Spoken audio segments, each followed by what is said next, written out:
बिस्मिल्लाहिर्रहमानिर्रहीम। Topic for discussion is ribosomes of bacteria. आज हम इस चैप्टर के अंदर बैक्टीरिया की जितनी भी ऑर्गेनेलिज़ हैं उनका इख्तिताम करेंगे। उसके बाद हमने जो टॉपिक शुरू करना है बैक्टीरिया के हवाले से वो है जी न्यूट्रिशन ऑफ बैक्टीरिया। हम जानेंगे कि बैक्टीरिया जो है वो ऑटोट्रॉफ भी होते हैं और हीटरोट्रॉफ भी होते हैं। ये हम इंशाल्लाह कल वाले लेक्चर के अंदर डिस्कस करेंगे। आज हम ऑर्गेनेलिज़ को ख़त्म करते हैं। आज हमने डिस्कस करना है ribosomes. What is ribosomes? Ribosomes eukaryotic cell के अंदर भी प्रेजेंट हैं, प्रोकैरियोटिक सेल के अंदर भी प्रेजेंट होते हैं। इसके अलावा मीज़ोसोम्स के ऊपर बात करेंगे। इसके अलावा एक ऑर्गेनेलिज़ बैक्टीरिया के अंदर प्रेजेंट होती है जिसका नाम है ग्रैन्यूल्स। इसके अलावा स्पोर और सिस्ट के अंदर हम डिफरेंस जानने की कोशिश करेंगे कि स्पोर एंड सिस्ट के अंदर क्या डिफरेंस है।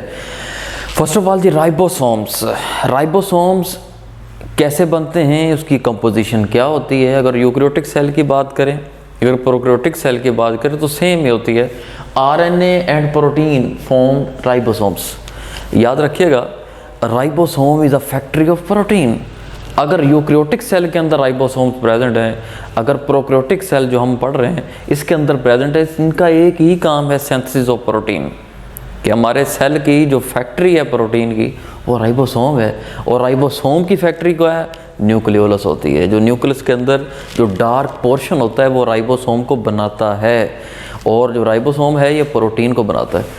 तो helpful for the protein synthesis, मैंने लिखा है हेल्पफुल फॉर प्रोटीन सिंथेसिस। उसके बाद सम अटैच प्लाज्मा मेम्ब्रेन, जो प्लाज्मा मेम्ब्रेन होती है उसके साथ थोड़े से राइबोसोम्स अटैच होते हैं। या some are floats on cytoplasm, जो फ्लूइड होता है जो सेल के अंदर भरा होता है, न्यूक्लियस और सेल प्लाज्मा मेम्ब्रेन की दीवारों की सराउंडिंग जो फैला होता है फ्लूइड, जिसको हम साइटोप्लाज्म कहते हैं, उसके अंदर भी राइबोसोम अटैच होते हैं। एक तो प्लाज्मा मेम्ब्रेन के साथ अटैच होते हैं, दूसरा साइटोप्लाज्म के साथ अटैच होते हैं। इसके अलावा जो प्रोकैरियोटिक जो राइबोसोम है वो 70S का होता है, ठीक है जी, और जो यूकैरियोटिक का राइबोसोम होता है वो 80S का होता है। ये आप चैप्टर नंबर 4 के अंदर पढ़ चुके हैं। इसके बाद जी mesosome is another organelle of bacteria. Mesosomes ये एक नई ऑर्गेनेली है, प्लांट्स के अंदर प्रेजेंट नहीं, एनिमल के अंदर प्रेजेंट नहीं, बैक्टीरिया के अंदर प्रेजेंट होती है। ये वेजिकल लाइक होती है, स्फेरिकल होती है, वेजिकल लाइक होती है। इसका काम क्या है? ये मीज़ोसोम्स बैक्टीरिया के सेल के अंदर प्रेजेंट है। इन्वॉल्व इन डीएनए रेप्लिकेशन, ये आपको एमसीक्यूज़ के अंदर पूछा जा सकता है कि जो मीज़ोसोम बैक्टीरिया की ऑर्गेनेली है इसका काम क्या है? डीएनए रेप्लिकेशन, डीएनए की कॉपी तैयार करवाती है। Exports of exocellular enzymes, export import, जो इंपोर्ट एक्सपोर्ट का जो काम होता है जैसे आप कहते हैं, यानी एक्सपोर्ट करती है कौन से एंजाइम? एक्सोसेलुलर एंजाइम्स। और ये आपको एमसीक्यूज़ में पूछा जा सकता है, क्या ये कौन से एंजाइम को एक्सपोर्ट करती है, एक्सोसेलुलर या इंट्रासेलुलर? तो एक्सोसेलुलर एंजाइम्स को एक्सपोर्ट करती है।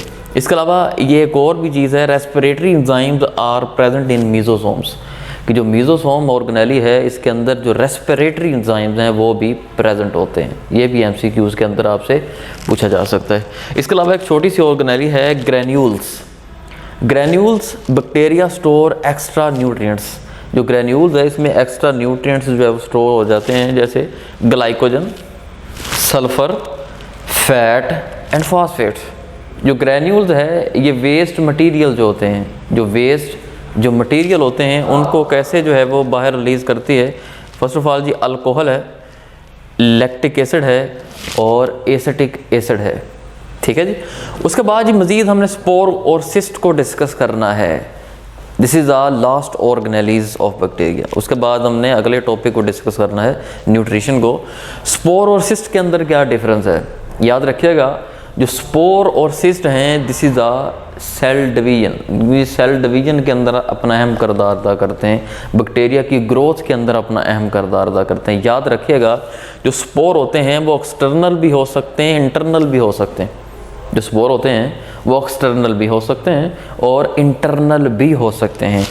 और जो स्पोर होते हैं डेजिकेशन रेजिस्टेंट हैं। डेजिकेशन किसे कहते हैं, यानी खुश्की के ऊपर ये अपनी रेजिस्टेंस रखते हैं, अपनी एबिलिटी रखते हैं, सलाहियत रखते हैं, खुश्की के भी ऊपर ये सर्वाइव कर सकते हैं स्पोर जो होते हैं।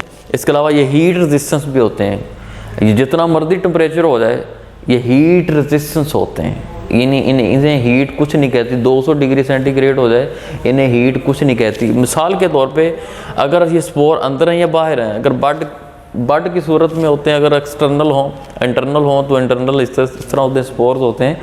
अगर बैक्टीरिया सारा डैमेज हो जाए लेकिन स्पोर डैमेज नहीं होते, क्योंकि ये हीट रेजिस्टेंस हैं। अगर हीट की वजह से अगर बैक्टीरिया डैमेज हो जाता है, अगर बैक्टीरिया डैमेज हो जाता है, स्पोर डैमेज नहीं होते। अगर स्पोर डैमेज नहीं होंगे तो ये दोबारा फिर ग्रो करके नया बैक्टीरिया को बना देते हैं। उसके बाद ये सिस्ट के वाले से अगर हम बात करते हैं तो थिक वाल्ड होता है, इसमें पेप्टाइडोग्लाइकेन बरी होती है। पेप्टाइडोग्लाइकेन की वजह से ये थिक वाल्ड होती है सिस्ट, और ये डेजिकेशन रेजिस्टेंट है और ये खुश्की के ऊपर सर्वाइव कर सकती है। इसके अलावा ये नो हीट रेजिस्टेंस, इसके ऊपर ये हीट को बर्दाश्त करने की इसके अंदर सलाहियत नहीं होती। तो दो तरह के डिफरेंस आपने स्पोर के वाले से याद रखने। स्पोर इंटरनल भी हो सकते हैं, एक्सटर्नल भी हो सकते हैं। और ये स्पोर अगर बैक्टीरिया डैमेज हो जाए, याद रखिएगा, बैक्टीरिया अगर किसी भी इन्वायरमेंट की वजह से डैमेज हो जाए, कोई भी चीज़ की वजह से डैमेज हो जाए, तो स्पोर नहीं डैमेज होता। ये हीट रेजिस्टेंस भी है और डेजिकेशन रेजिस्टेंट भी है। तो स्पोर अगर डैमेज नहीं होता, वही स्पोर क्या होगा, वो स्पोर दोबारा ग्रो करके नया बैक्टीरिया बना देगा। इसी तरह जो सिस्ट होता है ये थिक वाल्ड होता है, लेकिन ये डेजिकेशन रेजिस्टेंट है, लेकिन नो हीट रेजिस्टेंस। यहाँ पे हमारी ऑर्गेनेलिस का इख्तिताम होता है। कल इंशाल्लाह हम डिस्कस करेंगे न्यूट्रिशन ऑफ बैक्टीरिया।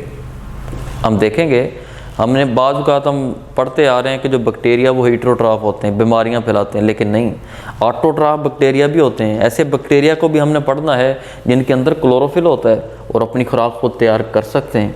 इसके अलावा हमने पढ़ना है रेस्पिरेशन इन बैक्टीरिया और ग्रोथ ऑफ बैक्टीरिया। इंशाल्लाह कल मुलाकात होगी आपसे। इस चैनल को सब्सक्राइब कर लीजिए ताकि आने वाली वीडियो का नोटिफिकेशन आप तक बासानी पहुँच सके। ओके, अल्लाह हाफ़िज़।